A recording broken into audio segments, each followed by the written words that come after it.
Mationa.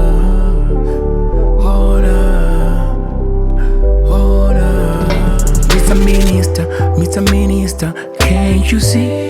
Vanhu vese vakuenda overseas, hey. Chasing for better life, chasing for good life, chasing for freedom.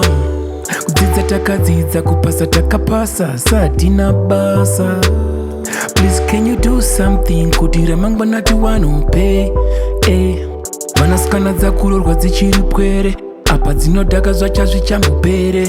Dai Mationa, Dai Mationa, Mr. Minister, Mr. Government. Dai Mationa, Dai Mationa, Dai Mationa, Mr. Minister, Mr. Government. Dai Mationa.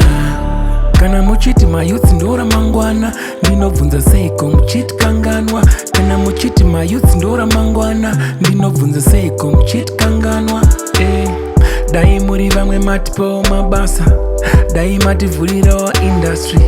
Now tiri kutenderera tenderera, tiri kutenderera tenderera. Every day we're struggling, the government is loving and we're trying to do some hustling, we're running out of strategy. They told me go to college but the teachers ain't encouraging. I'm picking up my bags and I'm picking up my Dai luggage. Mationa, Dai Mationa, Mr. Minister, Mr. Government. Dai Mationa, Dai Mationa, Dai Mationa, Mr. Minister, Mr. Government. Dai Mationa.